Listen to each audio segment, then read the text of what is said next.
Hey everybody, today is your friendly neighborhood advisor here, Alexander Quinn, and today I'm going to be talking to you about three common mistakes that entrepreneurs make that you need to avoid. All right, so first is not separating your personal from business. This may sound like a small thing, but honestly, this makes a big difference when you first start out because you need to know where money's going, and that may seem like simple and obvious common sense, but really it's very easily you can deceive yourself, because what happens is if you don't know whether or not the business is pulling in money, if you're not able to track it and compare it to how much inflation is coming in the year, etc., then it's hard to know what direction to go. And at the beginning that may seem unimportant, because again, you're just at the beginning, it's kind of doesn't matter even if it's doing poorly. So if you're deciding whether or not to drop a project, it's a lot easier if you can see the exact day that you started, when you did this, if you can see the exact number of how much has gone into it instead of just tracking it in your mind. Because when things come up, if you're running a business properly and you're really trying to keep it going and keep track of things, it's nice to have a tracker of the time and money that's gone into it. All right.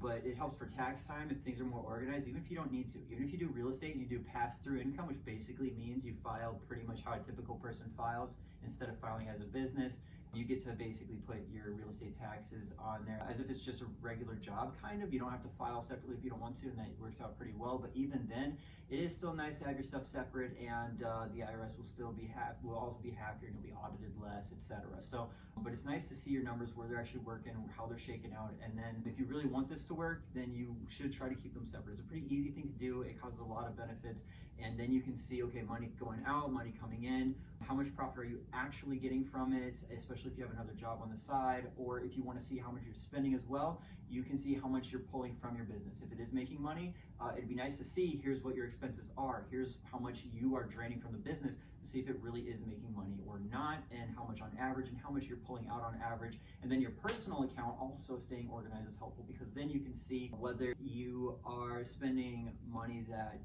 spending what you make already from other jobs if you have them, or how much of that is waste, not waste, etc. And for example, I buy a lot of things on Amazon. If I get a computer, is it for personal or is it for business? That's easy to tell. However, I purchase over 100 things a year. In fact, I purchase a few hundred things a year, even if I have nothing really going on with properties. And so it would be nice if I could determine which one's a business expense and which one's not. Again, for tax time, but not just tax time, but for tracking your own numbers. All right.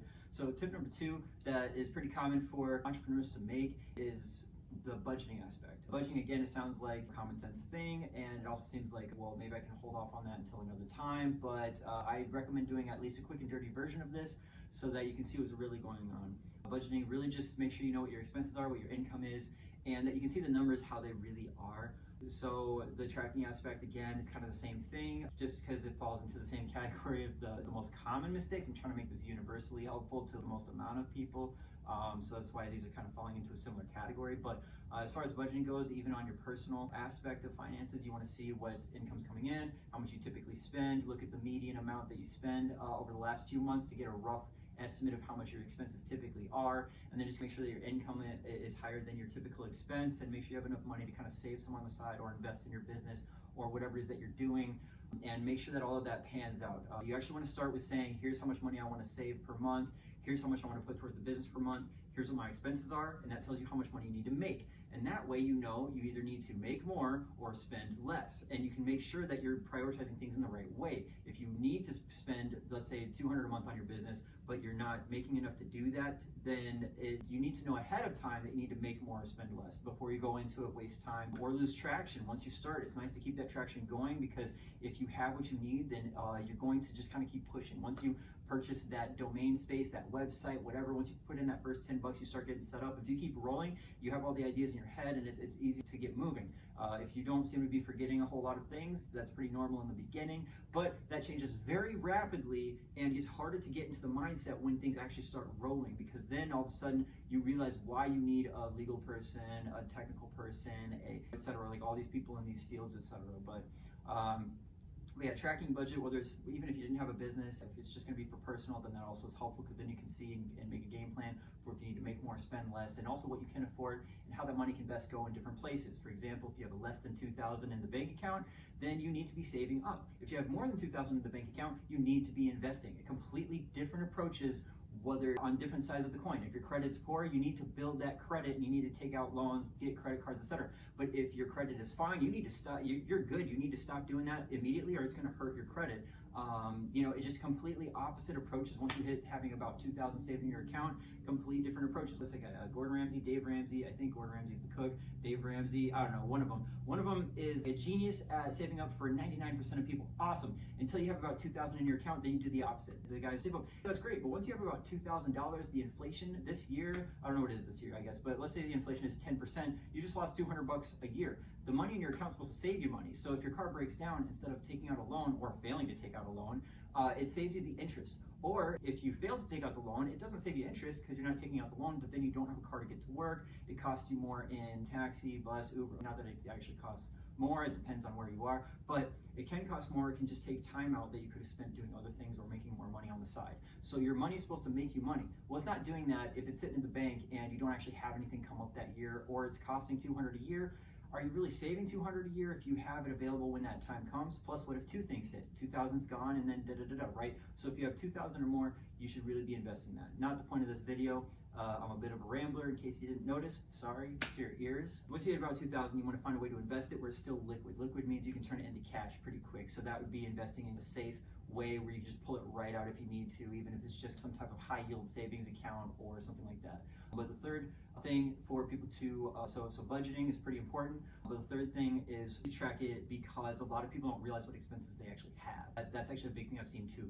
They see an expense, they have it in their head, but then they don't realize what that looks like on the charts. And it can look a bit different. I just recommend doing it, start it early, because it's easy to set up and easy to keep.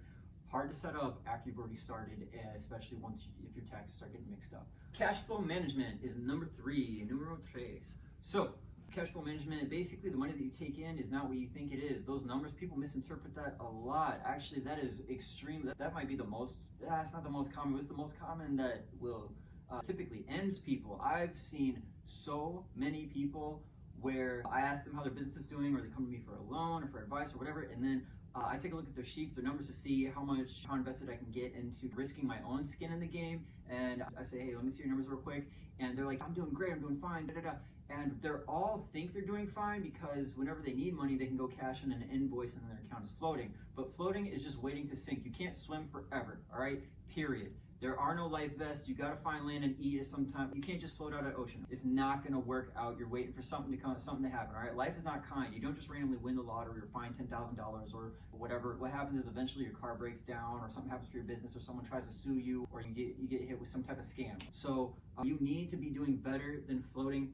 Period. And the money you pull in is not necessarily income. You got to pay taxes on it. There's all kinds of crazy stuff going on. So you need to make sure that you understand what's your actual return on investment. How much are you actually putting in your pocket? If you put in 10,000 or 1,000 for every dollar, how long does it take for you to get that dollar back? And that's after tax, and that's in your pocket. You need to look at your actual profit of, is your bank account going up every month? If it's not going up, you're losing. Also, look, here's the other thing, is even if it's going up, your interest rate, all right, or not inflation, right? So if inflation is going up by 10% per year, you need to make more, 10% more each year to be making the same. So floating is not floating, it is sinking. That's what it is. We're all in the Titanic. We're all trying to find the lifeboats. And I'm trying to give you the answer so you can gauge whether or not your boat's got a hole in it. So that's the deal, that's the plan, all right? So you need to make sure that you're not just increasing from inflation. The other thing is, you need to increase to where you can expand. You need to be able to hire someone, but not just hire someone. You need to be able to pay someone else to live off of, so you can expand your business typically. And so, or to pay a management company to make it passive, whatever, but you need to spend money to make money typically. And so you need to be making enough to expand, to increase your income, to save up, to buy another, to put a down payment on another property, whatever it is you want to do. So that's the ticket, right?